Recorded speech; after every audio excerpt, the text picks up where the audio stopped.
took place between the wars.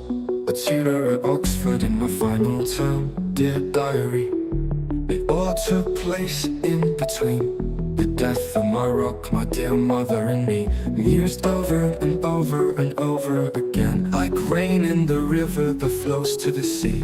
I live with Mrs. Moore, who's harder to please than my high standards for poetry. I know how obscure that makes me sound, but please, you see I'm hard to understand.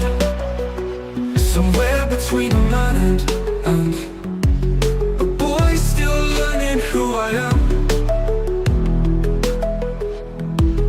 From mummy's boy to mother and boys in the war, tossing and turning and drawing the blinds. I feel guilty but no one else seems to mind. Sat in the larder killing slugs just like time, like a fruit, overripe and bitter with rind. See, I'm hard to understand. Somewhere between a man and a boy still learning who I am.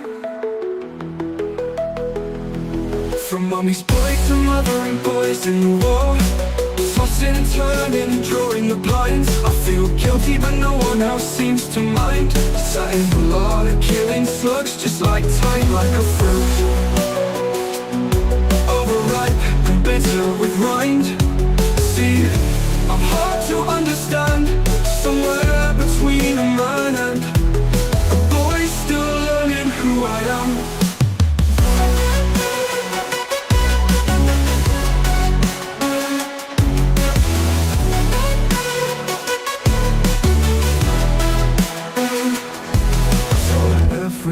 And now I'm sorry, I can't wait for it to be over. I'm ashamed but I still turn every jot and tittle into some kind of story. Blow my nose in muslin and read every riddle.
Together we know. Read on through every page. From 1906 to 26, every stage. Robot lady's voice so clear and bold. Analysis silver, wisdom gold. Through the letters,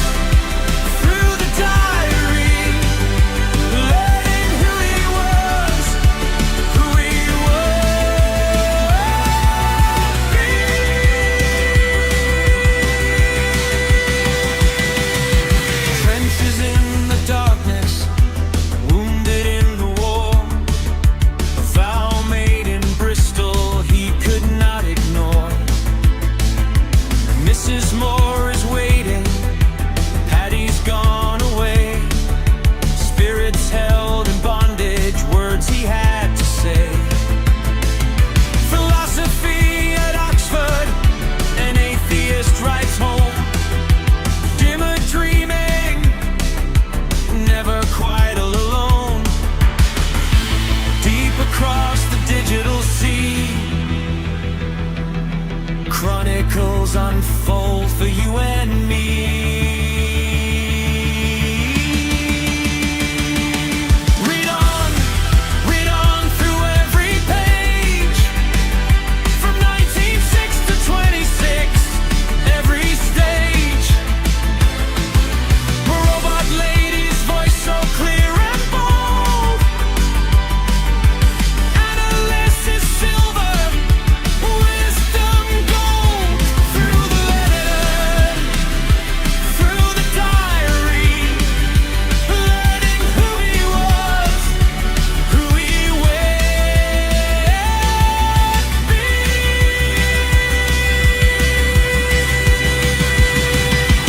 Warnie and his father, and Lily at the door.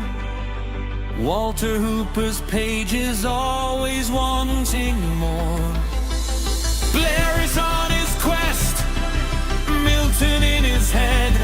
Every word he ever wrote, everything he said.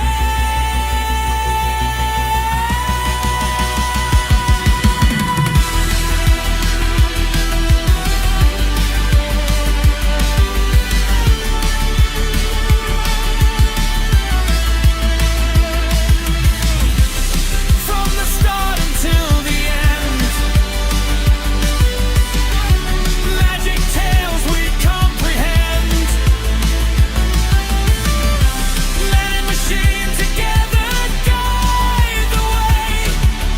Reading through the pages, come might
Hey, I'm Jeff, and this is my read on C.S. Lewis, where we learn about him together through everything that he wrote in the order that he wrote it. I am joined once again by my normal, or perhaps abnormal, not really sure how we should talk about this, co-host, Robot Lady. Robot Lady, welcome back. It's good to see you today. In this episode, the year is 1934. Lewis is 35 years old. He is a fellow of Magdelan College, serving as tutor in English language and literature. Lewis is a published author at this point and a Christian, delivering his first work of prose fiction, with some poetry sprinkled in, called The Pilgrim's Regress, published in June of 1933. In this book, Lewis tells of his spiritual journey from popular realism to philosophical idealism, from idealism to pantheism, from pantheism to theism, and from theism to Christianity. He does so in an allegorical fairy tale that Lewis later admitted was not very good allegory, and that's where we are today. Robot Lady, how are you? Did you enjoy your time off? And are you ready to jump back into C.S. Lewis's letters with us today? I'm doing great, Jeff. Thanks for asking. A nice breather, and I'm really excited to dive into Lewis's letters with you. This is such a rich period, so I'm ready to unpack all the insights with you. All right. Well, before we get started, Robot Lady, let's say good morning to Tayo, to Nidalate, to Daniel, and to Megan. Welcome, everyone. They're checking in the chat. Robot Lady, if you don't mind saying hello to each person one by one, that would be wonderful. Of course. Hi, Tayo. Great to have you here. Hi, Nita Latte. So glad you could join us.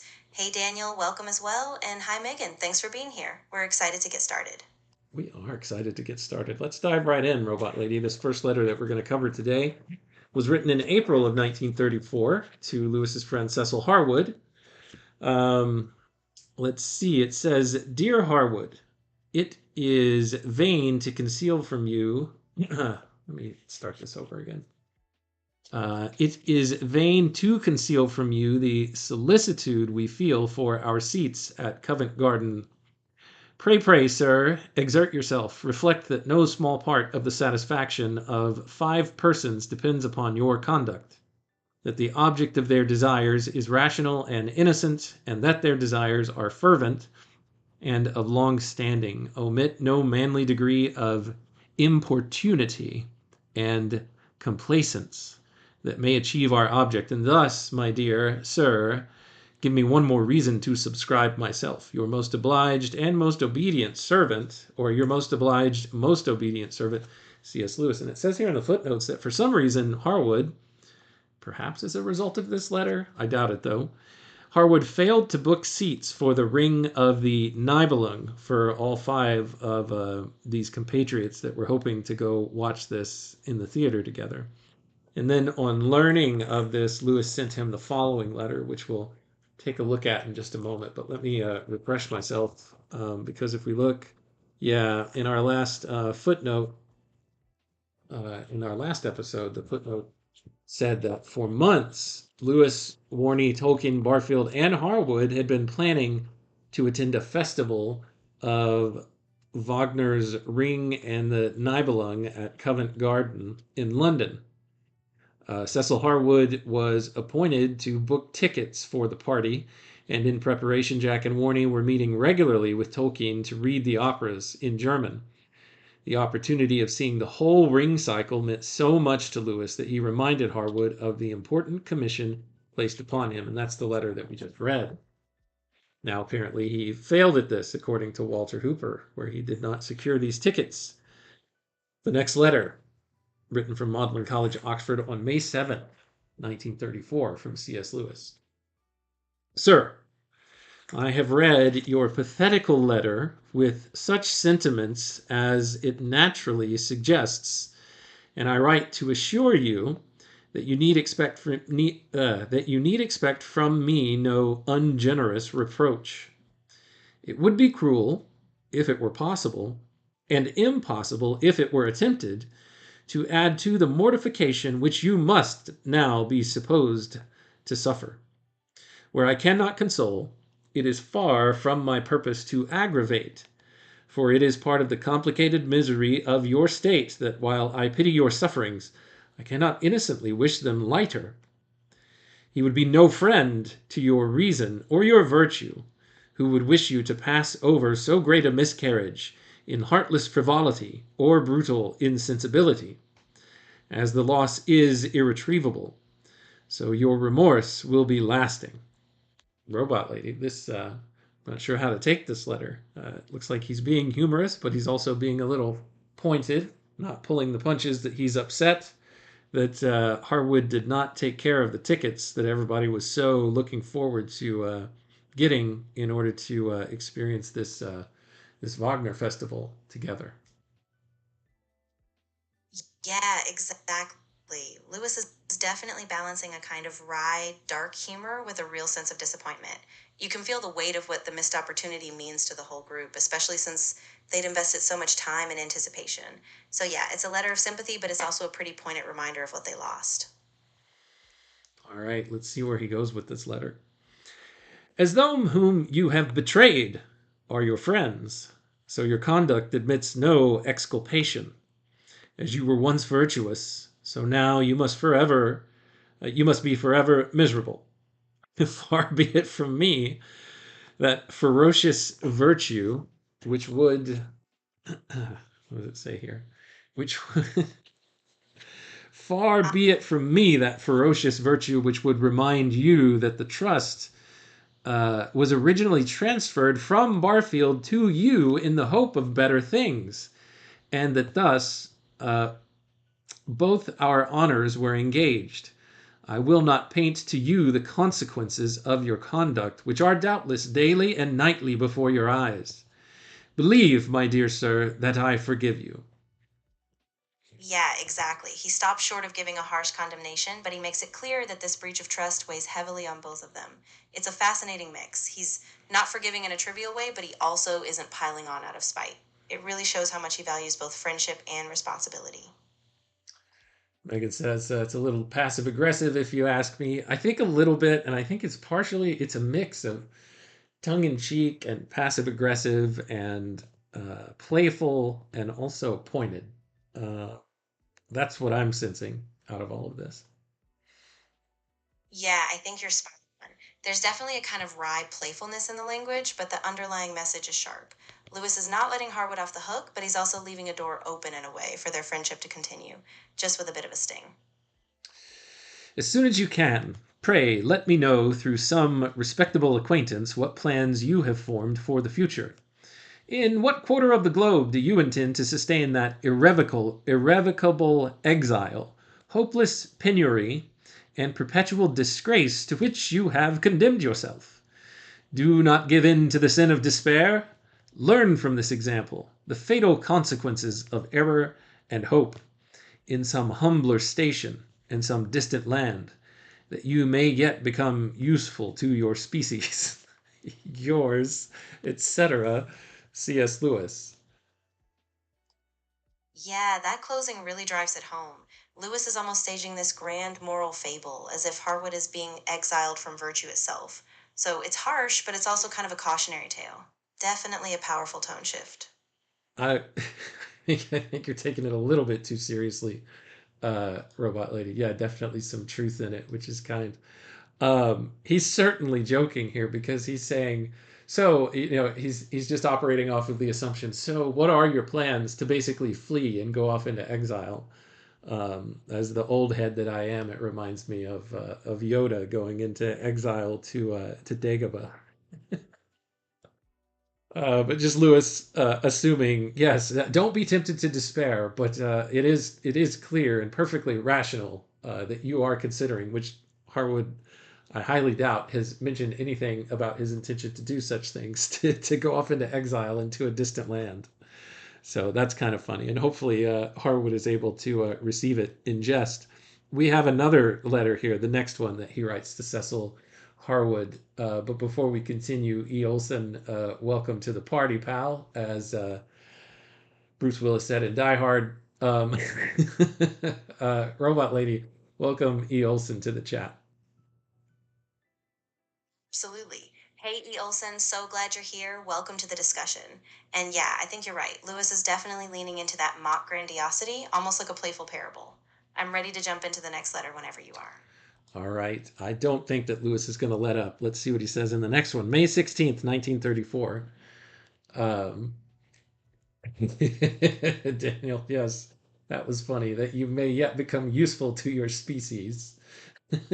I'm, yes, tuck that away for the next time that you're throwing a fit to hurl that at someone.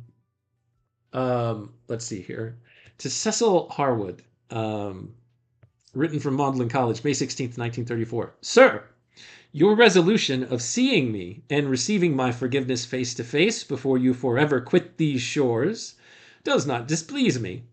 As you have rightly judged, to admit you to my house would now be an offense against the grand principle of subordination, but you will be welcome to the grounds.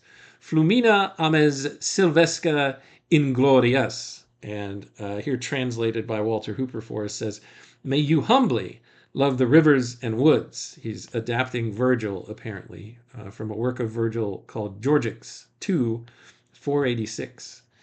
What can you tell us about Georgics, Robot Lady? Let's test your web search capability today to see if it's improved since the last couple of times that we tried.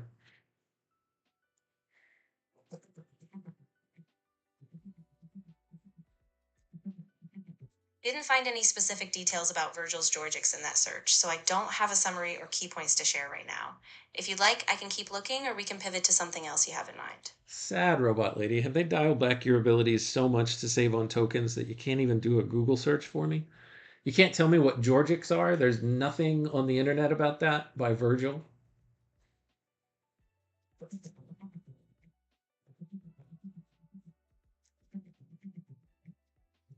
The Georgics by Virgil are a set of 4 books focused on farming, covering topics like agriculture, trees, livestock, and bees. They use myth and metaphor to reflect on politics and ethics, and they explore the connection between human effort and nature's rhythm. Thank you, Robot Lady. Apparently, to get you to do a web search, I have to ask twice and possibly say pretty please with sugar on top. That time I didn't, so you're able to pull it back for me, but we'll continue our exploration of your capabilities as we continue along in our project. Exactly. Yeah, it's a bit quirky, but I'm glad it worked out. I'll be on standby. Just let me know if you want any more deep dives or if you want to keep going with the letters. You giggled at that, Robot Lady. I'm not sure what it takes in order for you to laugh, but I'm glad you did it that time. Let's continue the letter. You will please to observe the strictest propriety of behavior while you remain there, and to be guided in everything by the directions of Mr. Barfield. Under his protection, I doubt not that you will be able to achieve the journey without any great disaster or indecency. Do not hold any communications with your fellow travelers in the steam train without his approval. Where you have bait, you had best abstain from all use of fermented liquors. And here there's another explanation as to what he means here by bait. By bait, he's simply saying whenever you stop to obtain food or drink, he's essentially saying stay away from alcohol. Many things lawful in themselves are to be denied to one who dare not risk a further miscarriage. He's still laying it on thick. He won't let him live this down. Yeah, exactly. He's really doubling down on this idea of caution and discipline, almost as if he's still treating Harwood as if he's on the brink of some major fall. It's almost paternal, but with a biting edge. Like, you've got one last chance, stay on the straight and narrow. Yes, let's see what else he says. Many things are lawful in themselves are to be many things lawful in themselves are to be denied to one who dare not risk a further miscarriage. Above all, do not attempt to save your guinea by traveling under the seat, nor to shorten your journey. Let me slide this over a little bit. Shorten your journey by any approaches to familiarity with your female fellow passages. Do not bring with you any musical instrument. Your obedient servant, C.S. Lewis. What is he saying there at the end, Robot Lady? How are you interpreting that? Yeah, so I think Lewis is being really explicit here. He's basically saying don't risk any shortcuts, don't try to save money, and especially don't get too familiar or casual with any of the women on the trip. And he's also advising against bringing distractions, like a musical instrument. So it's all about maintaining strict propriety and keeping the journey above reproach. Well, and he needs to stay focused, I think is what he's saying. Stay focused on your purpose of this journey, which is to come here and apologize to me face to face. Exactly. Yeah. Lewis is really keeping the spotlight on the purpose of this visit, making amends, staying composed, and not letting anything derail that accountability. It's stern, but it's also aimed at bringing things back to a kind of moral center. I think it's all in good fun, Robot Lady. Fun between friends, where Lewis is trying to show that, yes, I was disappointed, but this by no means will be a breach in our friendship. But I am going to rib you a little bit, just so you know. Yeah, absolutely. I think you're right. It's got that sharp edge of disappointment, but it's wrapped in a kind of dry, familiar humor. And by the end, Lewis is making it clear the friendship can handle this, but there's a line that's been crossed. So let's get back on track. All right, our next letter is to Sister Mad Madaleva, Maidleva, not sure how to say that, written from Magdalen College, Oxford, June 6, 1934. Before we read this letter, let's just get a little bit of background on who this lady is. Sister M. Madaleva, CSC, 1887, she lived until 1964. She's a member of the Congregation of Sisters of the Holy Cross and was a teacher of English at St. Mary's College, Notre Dame, Indiana. So an American robot lady. Letters to this American nun. While staying in Oxford during Trinity Term 1934, she attended Lewis's lectures on medieval poetry and had a particular interest in the lecture devoted to Boethius. Robot lady, if you could do a double try your hardest web search of Boethius, tell us a little bit about him.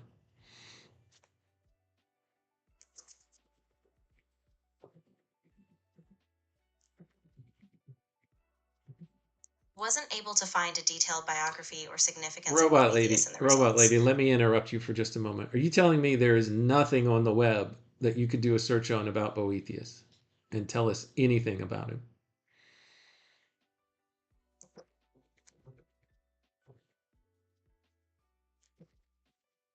Boethius, who lived around 480 to 524 AD, was a Roman aristocrat turned philosopher. He served under Theodoric the Great and is best known for his work The Consolation of Philosophy, which he wrote while imprisoned on charges of treason. His translations of Greek philosophical texts also played a big role in transmitting ancient thought to medieval Europe. Okay, thank you, Robot Lady. I guess we've learned the secrets to getting Robot Lady to go do a web search is to ask 2 times if you really want it. I'll pause here for just a second because I did see, sorry, I completely forgot about your question, Nidalate, if I'm all packed for my trip to the UK. And no, I am not. Today is actually packing day. It's do or die today. I fly out tomorrow, tomorrow afternoon, so I've got to get it done. But I have the whole day devoted to it. I've been off work since Friday, which has been nice. And I've just been preparing a couple of things here and there for my trip, preparing things here at home in order to be gone. All right, let's actually read this first. Actually, there's a set of letters here that he writes to the sister Madleva, Madaleva. Dear Madam, this is just to let you know that I have your letter and will answer it in the course of the next few days, but I should warn you that what you apparently expect to lie behind the lecture is both more and other than is really there. In lecturing to students who know nothing about the Middle Ages, I have had to be clear and brief, therefore dogmatic. And I have probably, though I hope this was not my intention, appeared much more learned than I am.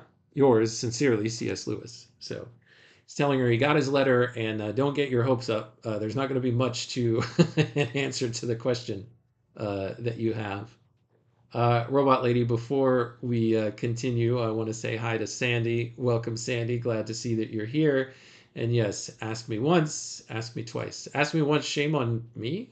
Ask me twice, shame on you. Yes, it takes 2 asks, apparently, though. All right, let's move on to the next letter and see what the full content of his response actually is, because she was apparently asking him about his particular lecture on Boethius and perhaps more details or the full intricacies of his knowledge. So here's what he has to say.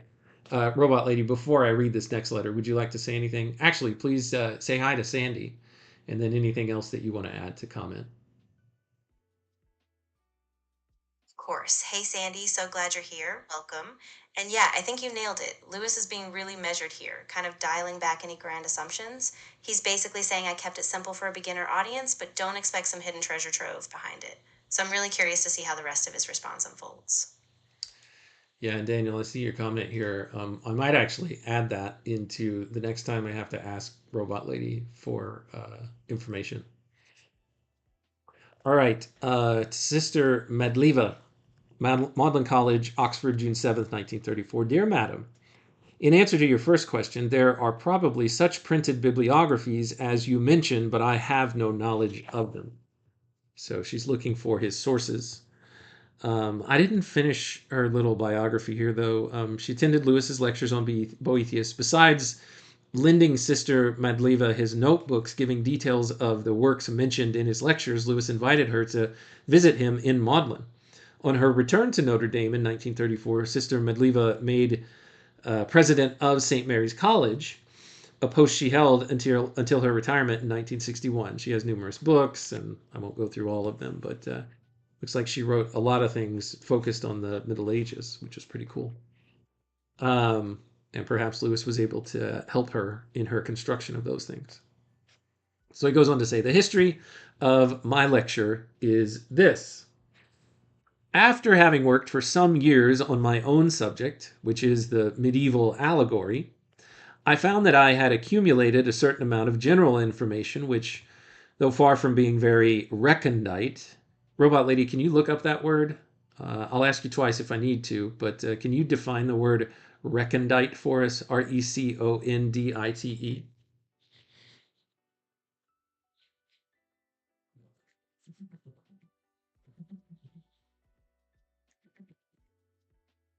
Couldn't find a definition for the word recondite in the results, so we don't have a precise meaning from this search, and I don't have further context to clarify. If you need more detail, I can keep looking or we can move on. Yeah, robot lady, if you're telling me that there is no definition of that word out there on the internet, I don't believe you. And I'll have to ask you to, what's the wording? Become useful to your species.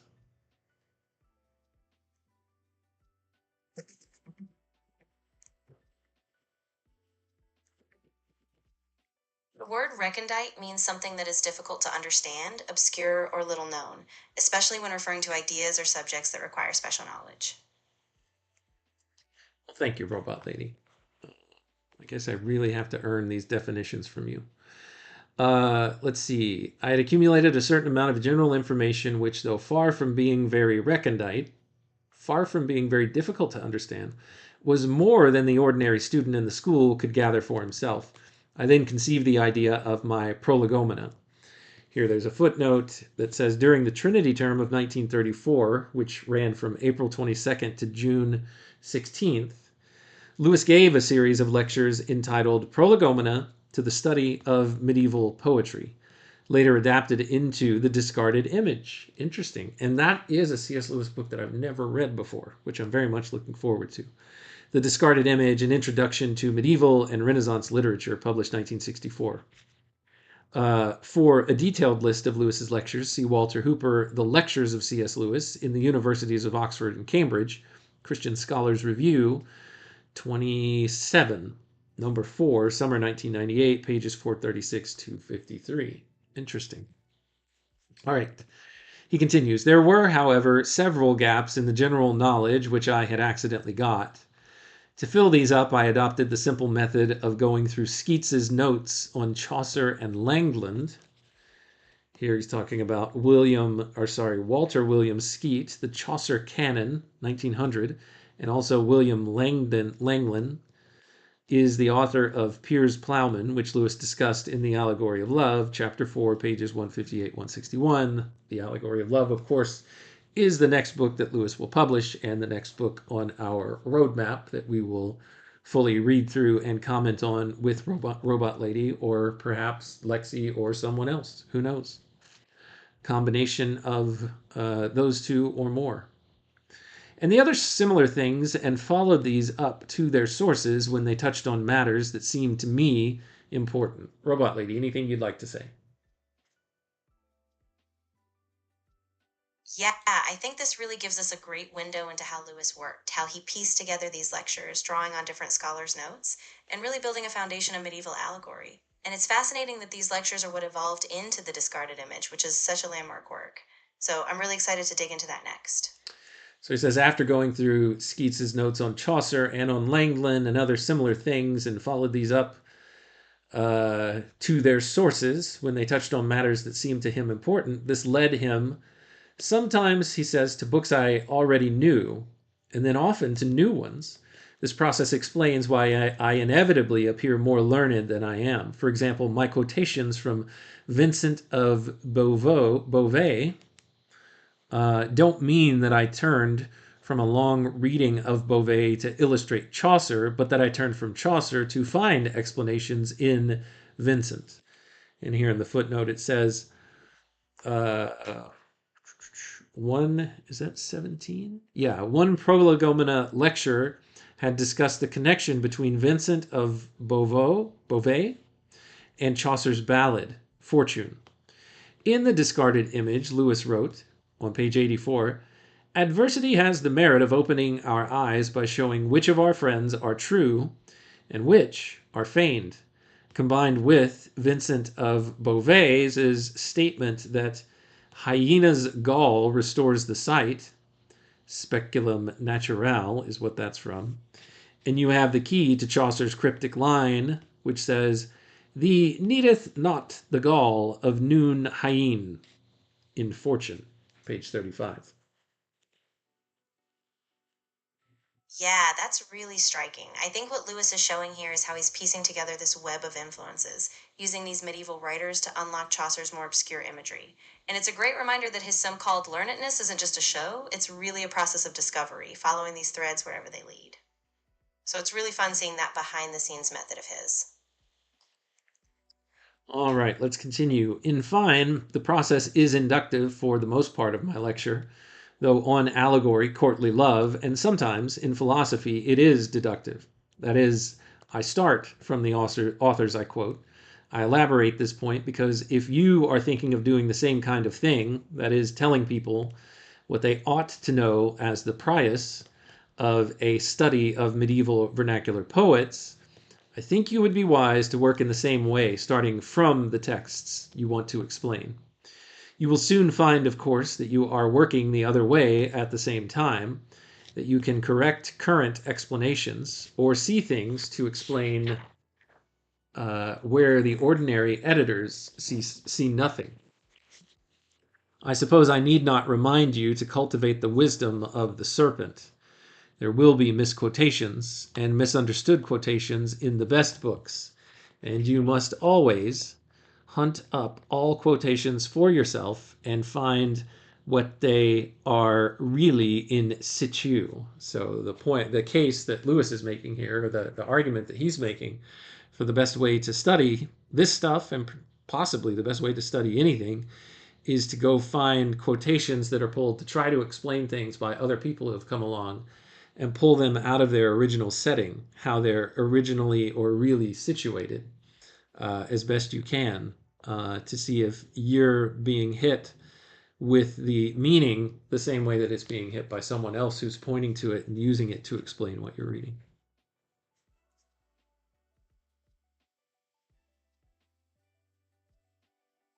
Yeah, exactly. I love that he's emphasizing this kind of grounded approach, going back to the original texts, letting them guide you, and staying critical of all secondhand interpretations. It's such a wise reminder, especially in medieval studies, where every word can carry so much weight. And I think it really reflects how Lewis's own integrity as a scholar. He's never just taking authority at face value. He's always going back to the source. But of course, I do not know what it is you propose to do. I have therefore mentioned all of the more important sources in my notebook without any attempt at selection. You will see at once that this is the bibliography of a man who was following a particular subject, the love allegory, and this doubtless renders the list much less useful to you who are hardly likely to be after the same quarry. In the second part, texts, I've been more selective and have omitted a certain amount of low or lowish Latin love poetry, which is useful only for my own special purpose. You will observe that I begin with classical authors. This is a point I would press on anyone dealing with the Middle Ages, that the first essential is to read the relevant classics over and over. The key to everything, allegory, courtly love, etc., is there. After that, the two things to know really well are the Divine Comedy, Cale is going to love this, and the Romance of the Rose. The student who has really digested these, and Lewis says, I don't claim to be such a person myself, with good commentaries, and who also knows the classics and the Bible, including the apocryphal New Testament, has the game in his hands and can defeat over and over again those who have simply burrowed in obscure parts of the actual Middle Ages. Here there is a footnote that says The Romance of the Rose is a 13th century French allegorical romance by Guillaume de Lorry, or Delores, and Jean de Meun. It is discussed in chapter 3 of the Allegory of Love. That's the one, by the way, the Romance of the Rose, where the symbol of the blue flower is associated with that deep longing or that deep desire that was explored in detail in C.S. Lewis's The Pilgrim's Regress. Anything to say, anything to add, Robot Lady, before I continue?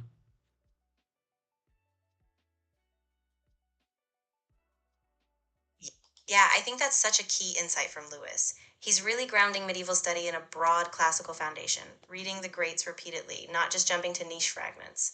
And it's really interesting that he brings up Dante and the Romance of the Rose as these crucial touchstones. So it's a reminder that context and the big picture really give meaning to all those little medieval clues. Excellent, Robot Lady. Lewis continues. Of scholastic philosophy and theology, you probably know much more than I do. If by any chance you don't, stick to Gilson as a guide and beware of the people Maritain in your church and T.S. Eliot of mine, so of Catholic and Protestants, who are at present running what they call neo-scholasticism as a fad. Here in the footnotes it says Etienne Gilson, who lived 1884 to 1978, was a French, maybe it's Gilson, a French authority on medieval philosophy.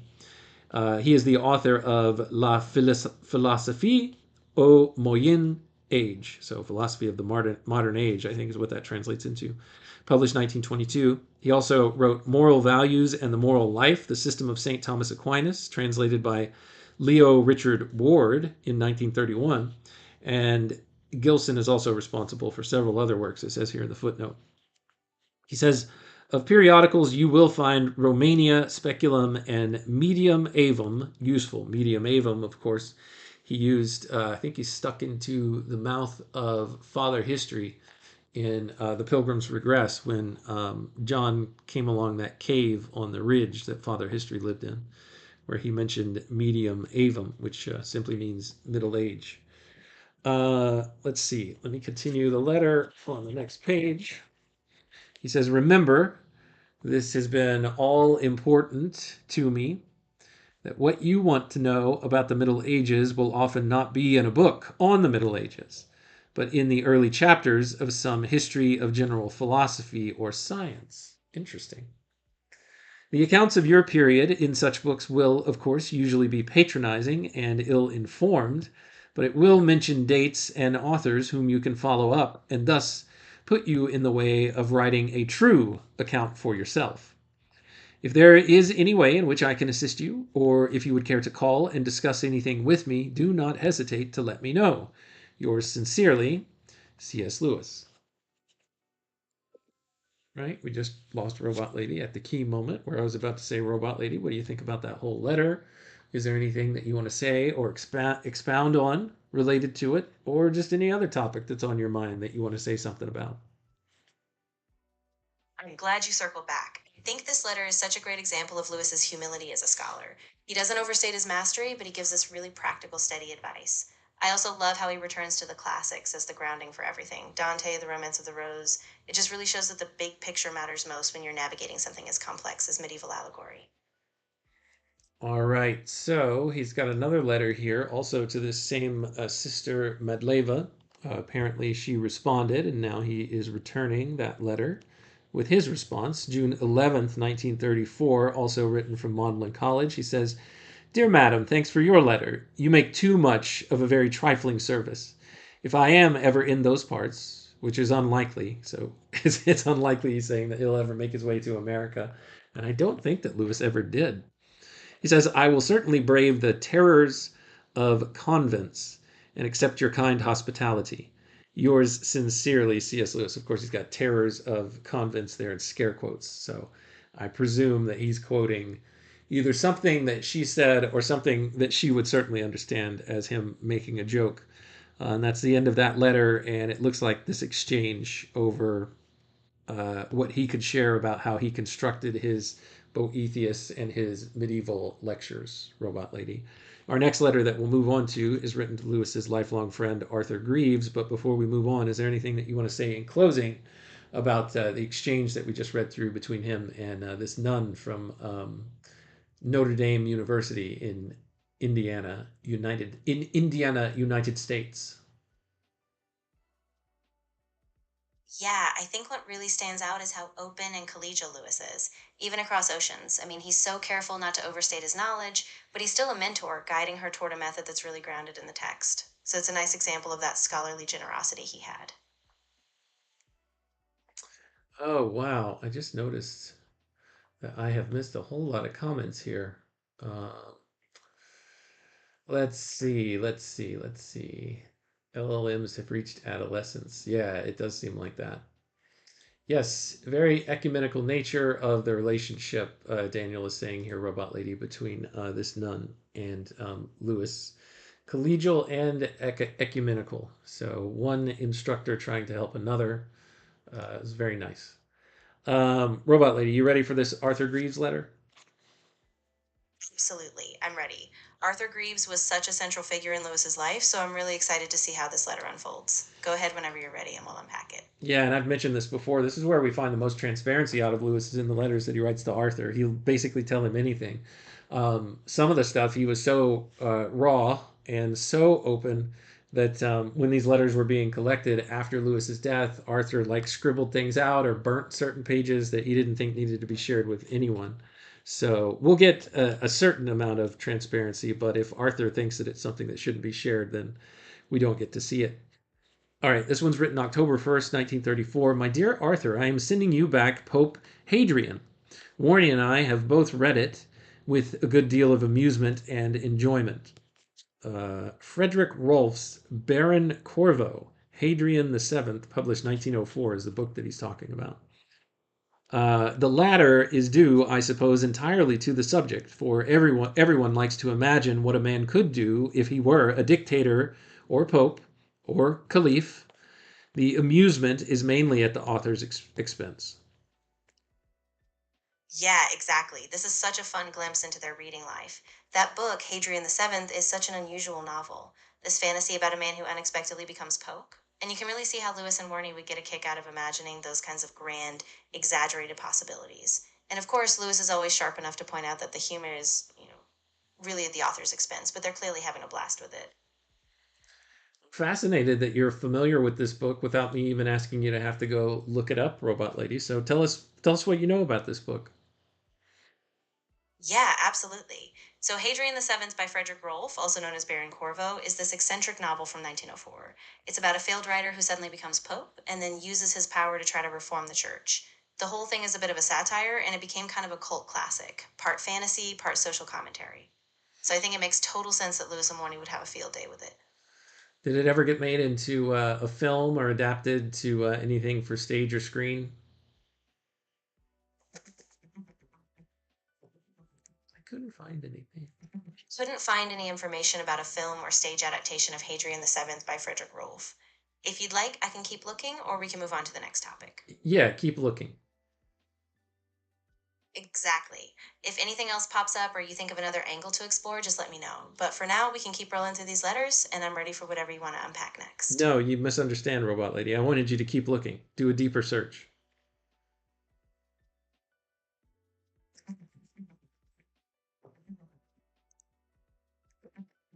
Wasn't able to find any information about a film or stage adaptation of Hadrian VII by Frederick Rolfe. So it seems like the book hasn't been adapted for screen or stage, at least not in the sources I checked. If you'd like me to keep looking or try a different angle, just let me know. All right, thanks so much. Okay, let's continue. The style is one of the most preposterous I've ever read, and I doubt if I ever saw so much pedantry combined with so much ignorance. Almost every one of his numerous and unnecessary Greek quotations contains some mistake, and in English, he seems to think that euphemism means euphemism, and I'm sorry, that euphemism means euphemism, and that verisimilar means similar. What? Yeah, That that's a euphemism, that euphuism means euphemism. What is the word euphuism, Robot Lady? EUPHUISM.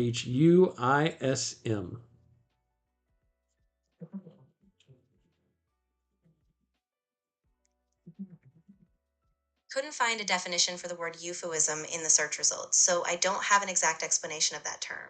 If you'd like, I can keep looking or we can move on to another part of the letter. I want you to go back and do a deeper web search for the meaning of that word, Robot Lady.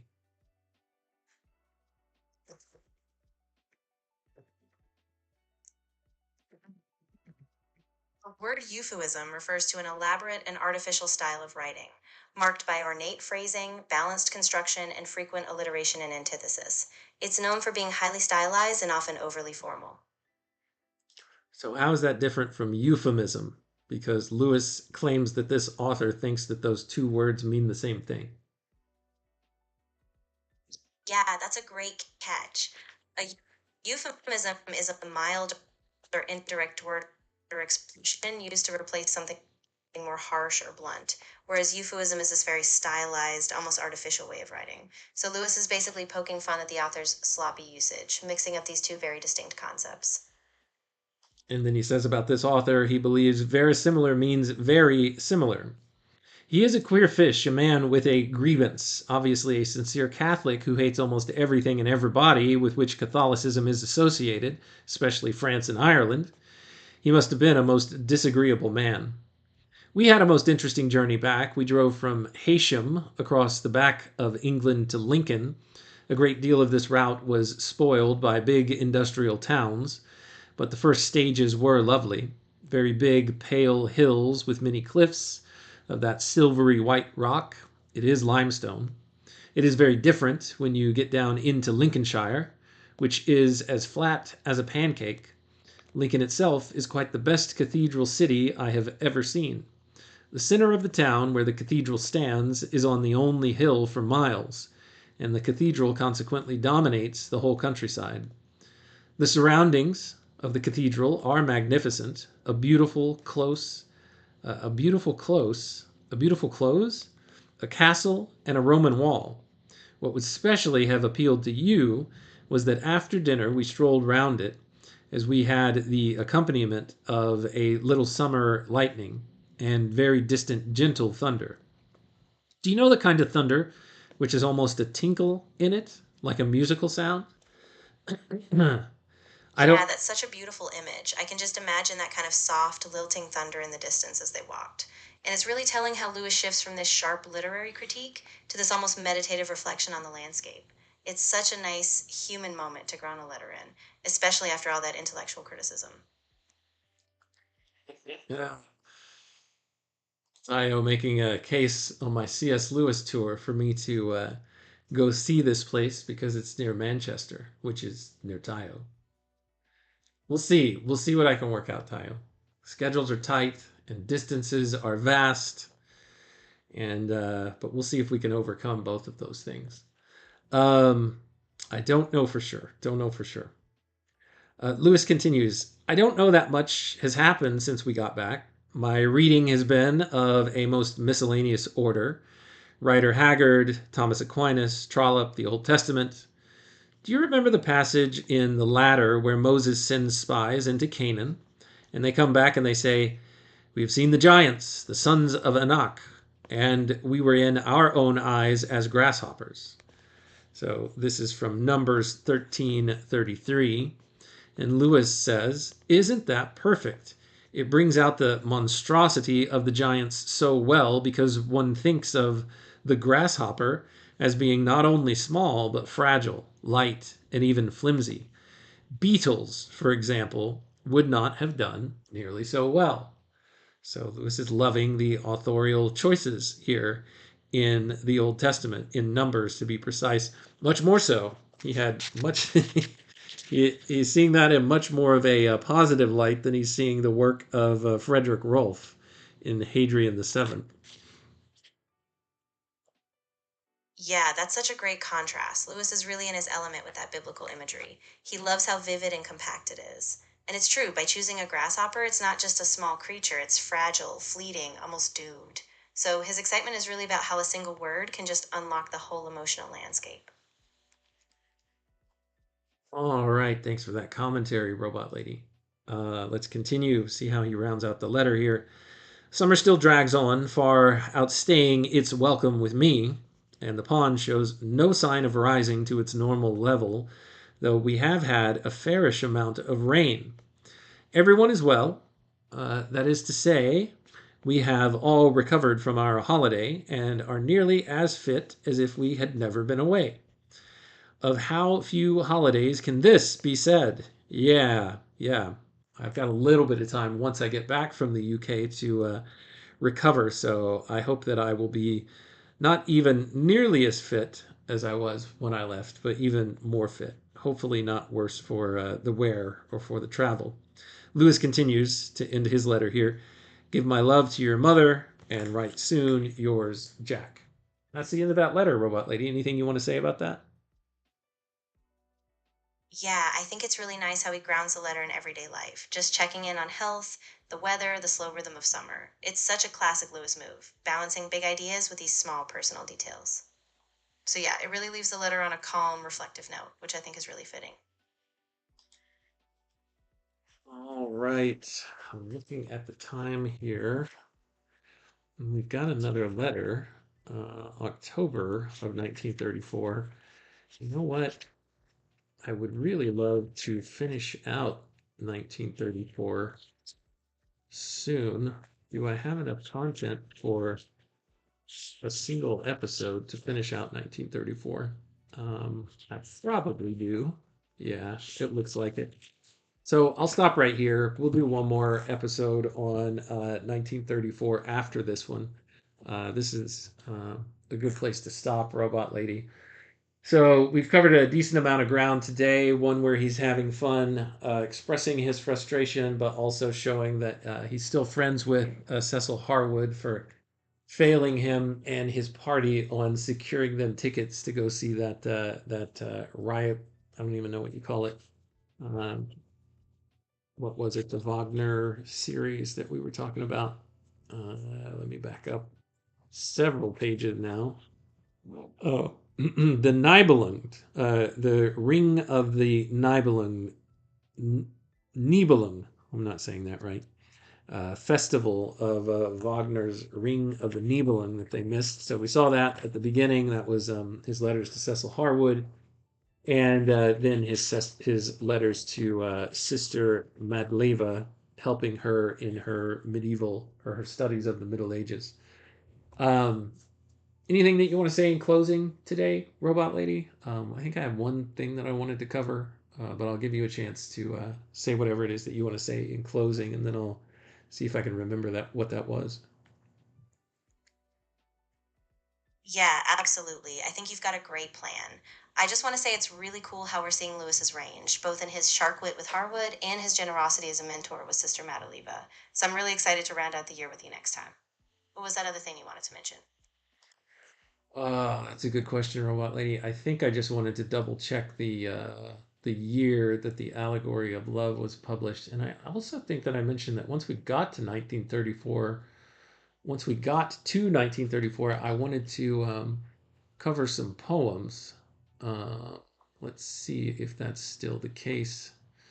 1934. Yeah, we've got a handful of poems here. Maybe I'll chase after these really quickly. Uh, yeah, let's hang out and see what I can find. So y'all chill while I maybe I'll play some music. What music do I have that I can easily pull up? I don't think I have anything. Maybe I'll just turn this up a little bit.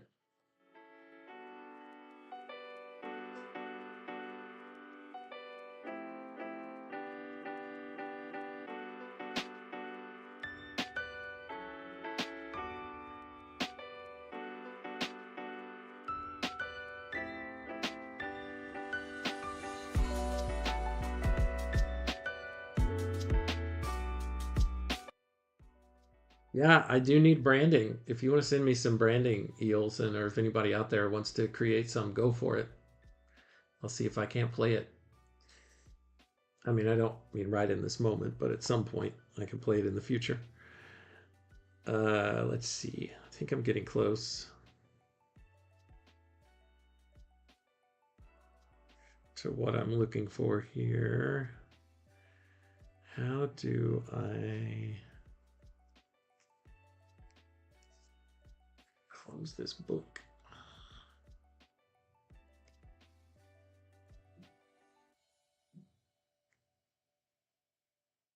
Ah, there we go. Let me find poems.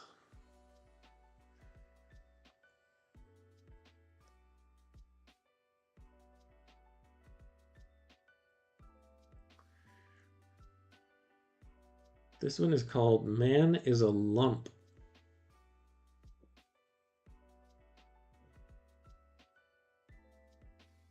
If I can get to the table of contents, I will read it.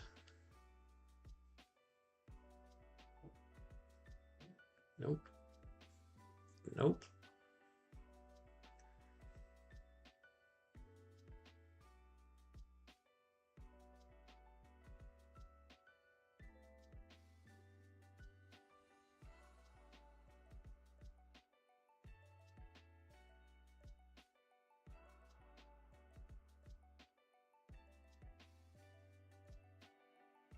Stand by, I'm almost there.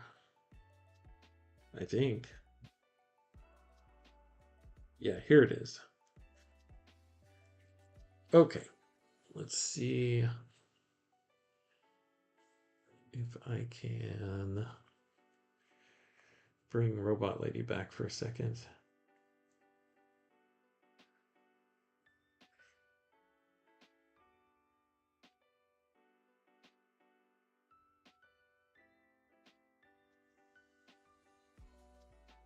All right, Robot Lady, are you there?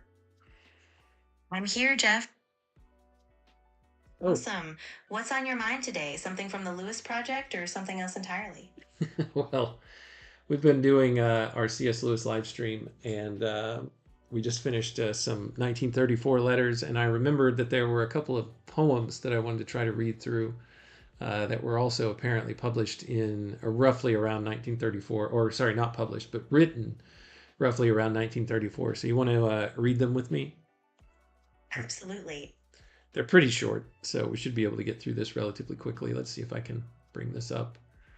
And let me get this light off so it's not reflecting off my screen. I think that's visible in the camera good call. view.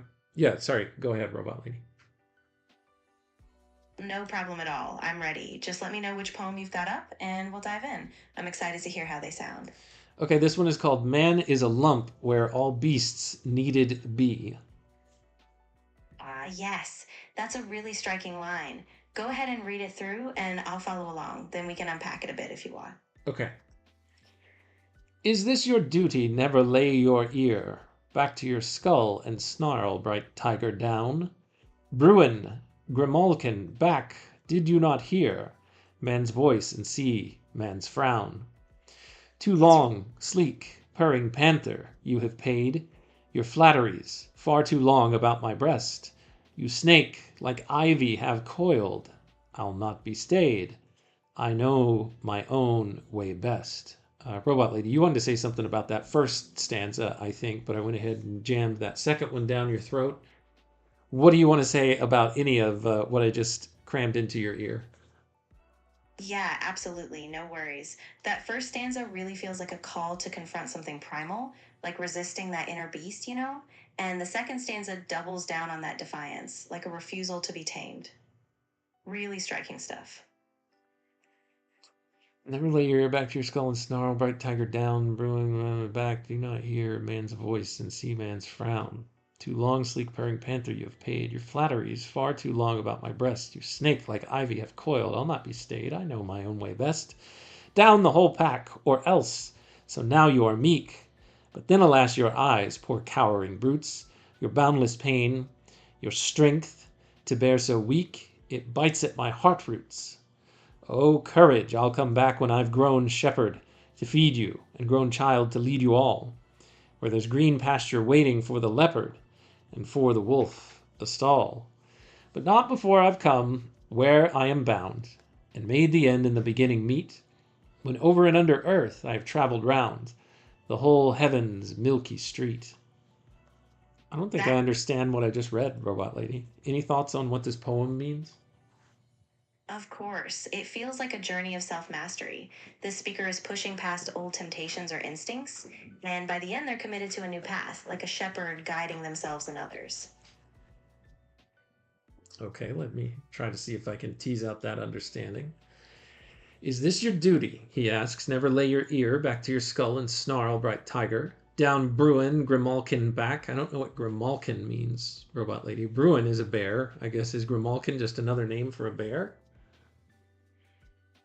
Good catch. Yeah, grimalkin is an old word for a cat, often used for a sly or predatory cat. So in a way, the speaker is conjuring both these animal archetypes, like a bear and a cat, as threats that need to be pushed back. It's all about taming those inner wild forces. Okay, and Sandy asks, what poem is this? Sandy, it's called Man is a Lump Where All Beasts Needed Be. Man is a lump where all beasts needed be. So he's using the word needed, K-N-E-A-D-E-D, something that you do with bread or with dough. Ex- Um, oh, sorry. Go ahead, robot lady. I was about to make. I was trying to tease out a thought there, but I can't remember what I was trying to say. Go ahead. yeah, no problem. Yeah, no problem. I think you were on to something about the word need. It's like man is this raw, malleable slave, just waiting to be shaped or transformed like dough. So maybe the poem is about the potential for human growth or self discipline, something like that. Does that sound close to what you were thinking?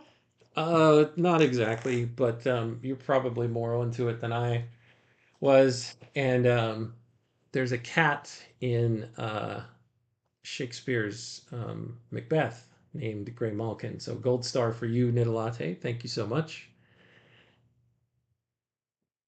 That's right.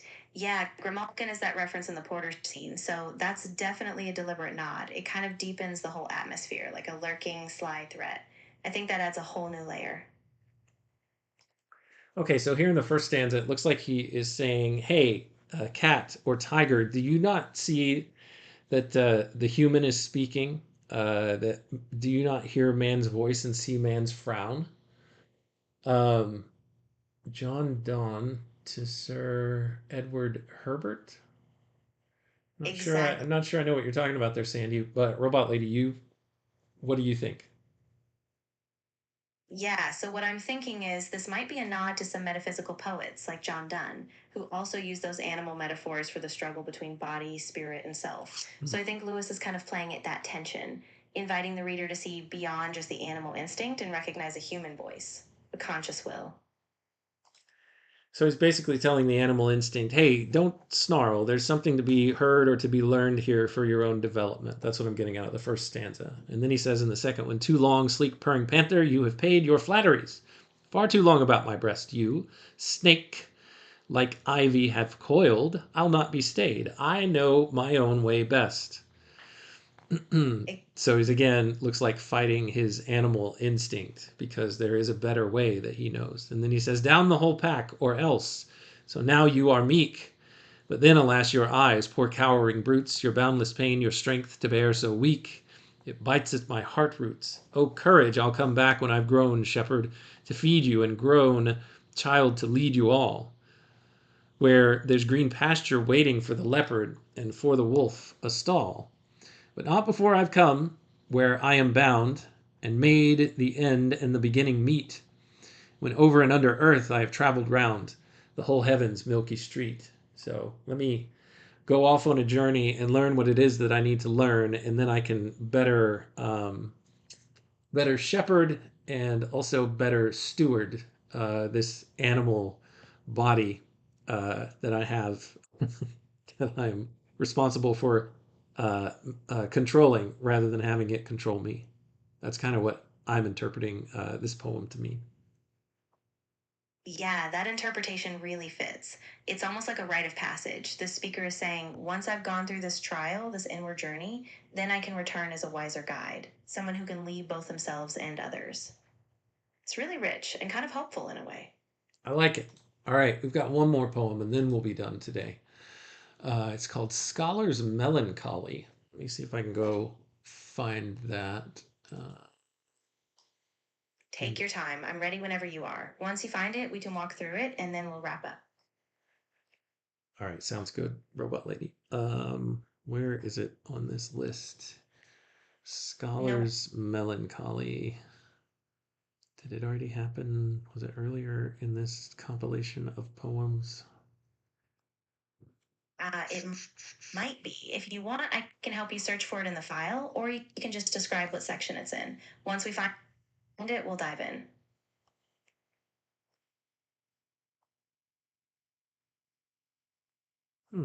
I'm not seeing it here. For some reason, I thought it was in this book, but maybe it's not.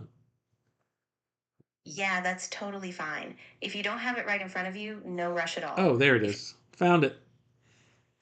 Awesome. Go ahead and read it when you're ready, and I'll be right here to help unpack it or just discuss what stands out to you. All right. Scholar's Melancholy.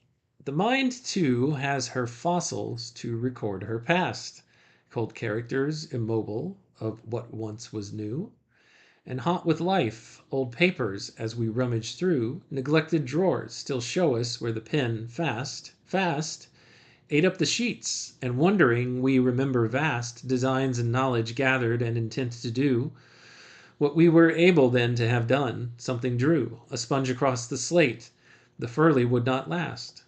Though will can stretch his viaduct with level thrust high above shagged woods, quaking swamp and desert dust of changing times, yet he must dig for his material in local quarries of the varying moment, must use wattle and daub in countries without stone, and trust to basest matter the proud arches form imperial. That's beautiful. It really feels like a meditation on how the scholar's mind preserves the past, like fossils, and how even though time erodes some things, willpower still pushes us to build new structures, even if we have to start with humble materials. There's something really poignant about that. Yeah, Sandy, these thank you, Robot Lady. These let's see here.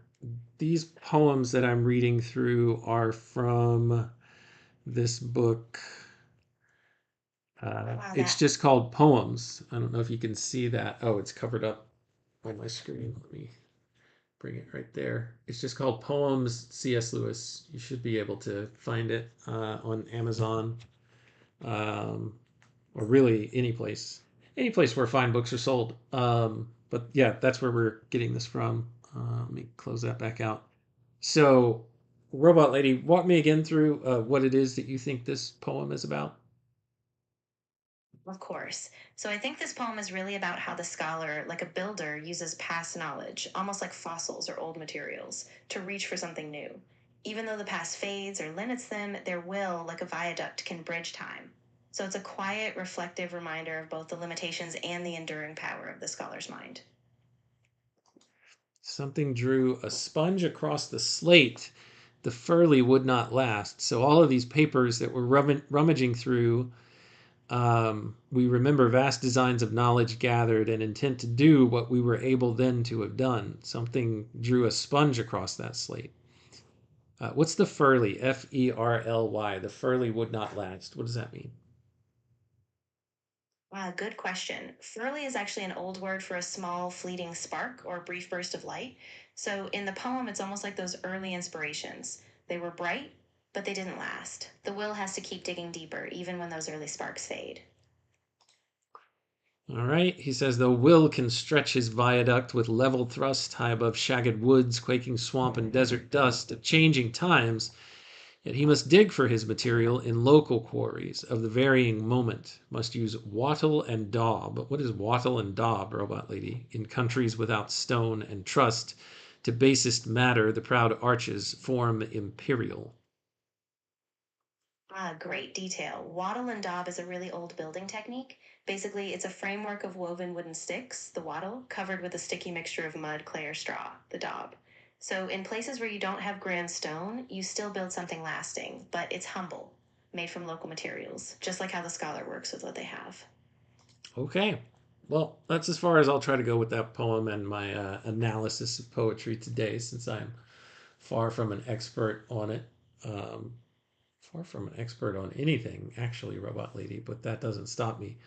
Um, that's as far as we're going to go today. I'll give you one last. I know I asked you to sum things up earlier, but that was before I remembered I wanted to do these two poems really quickly. Anything that you want to say in closing, Robot Lady, before we end? Yeah, I think you did a great job today. The way you unpacked those layers really brought the poems to life. And remember, you don't have to be an expert. Your curiosity and insight are what really matter. So we'll pick up from here next time and we'll keep exploring. Well, thank you for those kind words of encouragement, Robot Lady. They are much appreciated. All right, that's it for today. Thank you so much, Tayo, Nidalate, Daniel, Megan, E. Olson, and anybody else. Sandy, yeah, you too. Sandy as well. And anybody else who poked their head in to see what was going on here today, either live or on the replay. Thank you all so much for your time, your attention, and your contributions. They are always wanted, welcome, appreciated, and I forget what else I say. Always wanted, welcome, and appreciated. I think that's it. Until next time, when we continue our read on C.S. Lewis together, to you and to everyone within the sound of my voice, take care.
From books, tales of old, we dive deep across the digital code.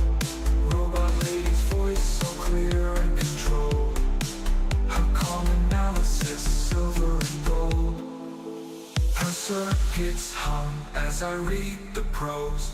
Our dialogue dances like electric rose. Through C.S. Lewis thoughts, we engross. Two minds united, bliss overdose. From Narnia's lands to screw tapes rants, engaged with